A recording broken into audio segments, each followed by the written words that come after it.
নমস্কার বন্ধুরা, আমি গৌরব চ্যাটার্জি। আমি একজন সাইকোলজিস্ট। আশা করি তোমরা ভালো আছো।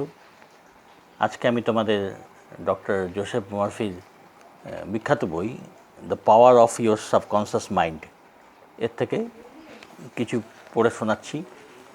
টপিকটা হলো মানসিক চিত্রের টেকনিক। এতে বলছে যে চিন্তাধারা সূত্রীকরণের সরল আর স্পষ্ট পদ্ধতি হচ্ছে সেটার মানসিক চিত্র দেখা, নিজেদের মনের চোখ দিয়ে সেটাকে এতটা স্পষ্টভাবে দেখা যেন সেটা সাকার হয়ে গেছে। মানে উনি এই যে পদ্ধতিটা যেটা বলতে যাচ্ছেন সেটা হচ্ছেন, উনি যখন ক্লাস নিতেন, পাবলিকের সামনে স্পিচ দিতেন, তখন শরীরের উপর নানান মানসিক যত রকমের সমস্যা আছে সব কিছুর উপরে ভিজুয়ালাইজেশন, চিন্তা ব্যবহার, কল্পনা শক্তির ব্যবহার, মনের ব্যবহার, এটা কিভাবে বাস্তবায়িত করা যায় তার উপরে এগুলো।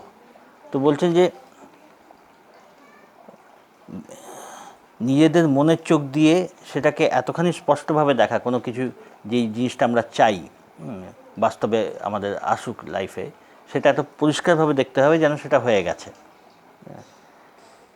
আপনারা চোখ দিয়ে কেবলমাত্র সেটাই দেখতে পারেন যেটা বাহ্যিক জগতে আগে থেকে মজুদ হয়ে আছে।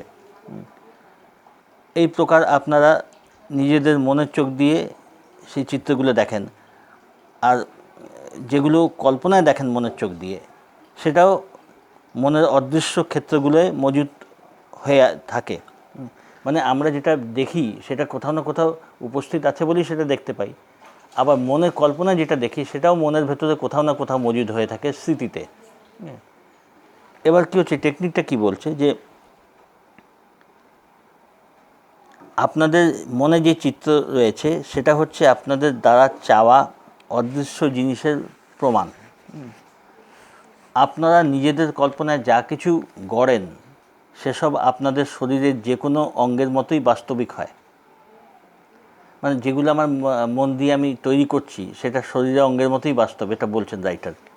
চিন্তাধারা বাস্তবিক হয়, আর সেটা একদিন অবশ্যই আপনাদের যথার্থবাদী বিশ্বে প্রকট হবে। শর্ত কেবল একটাই, যে আপনাদের নিজেদের মানসিক চিত্রের প্রতি নিষ্ঠাবান হয়ে থাকতে হবে। বলছে যে আমরা কল্পনায় যেই চিত্র তৈরি করব, যে একটা ইমেজ তৈরি করব, একটা চলচ্চিত্র একটা তৈরি করব কল্পনায়, সেটা এক সময় না এক সময় বাস্তবে আসবেই।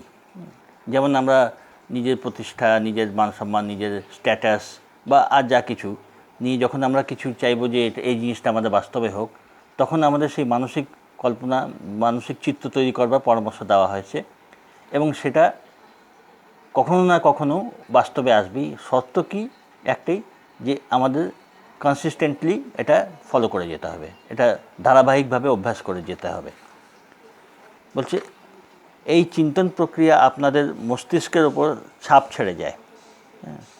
সেই ছাপ ধরে এটা মনে গেঁথে যায় এবং পরে আপনাদের জীবনের তথ্য আর অভিজ্ঞতা রূপে সামনে আসে। যেই জিনিসটা আমরা চিন্তা করছি সেটাই আস্তে আস্তে আমাদের মনে ছাপ ছেড়ে যায়, অবচেতন মনে তার একটা প্রভাব পড়ে যায়, এবং সেটাই পরে অভিজ্ঞতার মাধ্যমে সামনে এসে যায় বাস্তবে। আর্কিটেক্ট যেভাবে বিল্ডিং বানাতে চান, আর্কিটেক্ট কী করে, বিল্ডিং তৈরি করে, কিভাবে করে না, প্রথমে সেই কল্পনায় সেই বিল্ডিংটা দেখে নেয় কল্পনায়, তারপরে সে ওটাকে স্কেচ করে, কাগজে স্কেচ করলো, তারপরে সেটা কন্ট্রাক্টর বা পাকা মিস্ত্রিদের হাতে দিল, রাজমিস্ত্রিদের হাতে দিল। তো তারপর সেই প্ল্যান অনুযায়ী মিস্ত্রিরা, কন্ট্রাক্টররা এরা জিনিসটা তৈরি করতে আরম্ভ করে, এবং তারপরে দেখা যায় যখন বিল্ডিংটা তৈরি হয়ে গেল, বিল্ডিংটা তৈরি হলে কি দেখা যায় যে ঠিক আর্কিটেক্ট যেরকম চিন্তা করে যেইভাবে স্কেচ করেছিল, বিল্ডিংটা কিন্তু একদম ওই জিনিসই হুবহু তৈরি হয়েছে। তো ঠিক ওই একই ব্যাপার বলছে যে আমরা যখন কোনো জিনিস জীবনে দেখতে চাই, কোনো একটা ঘটনা বা কোনো একটা জিনিস আমাদের লাইফে দেখতে চাই, তো ওরকমই মনের কল্পনা আগে জিনিসটা আমাদের দেখতে হবে, ওটাকে এনজয় করতে হবে, যেন ওই অবস্থায় আমরা পৌঁছে গেছি, রয়ে গেছি, সেই জিনিসটাই আমাদের ভিজুয়ালাইজ করতে হবে, দিনের পর দিন কনসিস্টেন্টলি ওই জিনিসটাকে আমাদের ফলো করে যেতে হবে। তারপরে ওটা আমরা কি দেখব না এক সময় ওটা বাস্তবে এসে গেছে, এটাই বলতে চাইছে। আচ্ছা, তারপর বলছে যে উনি নিজে কী করেন, যে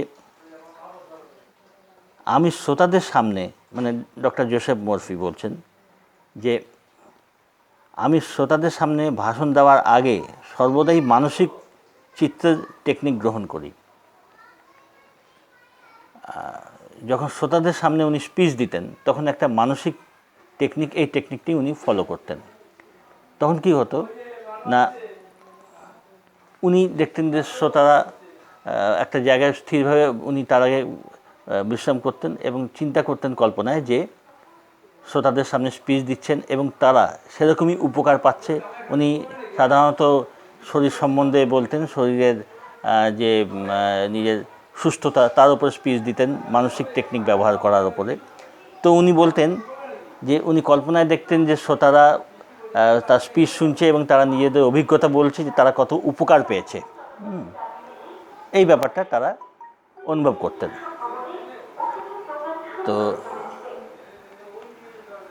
তারপরে দেখা যেত উনি যখন স্পিচটা শেষ করলেন, মানে এটা তো কল্পনায় দেখলেন, যখন উনি স্পিচটা শেষ করলেন তখন দেখা গেল এক্স্যাক্টলি, মানে কল্পনাটা শেষ করলেন, সরি একটু ডিস্টারবেন্স হচ্ছে বাইরে,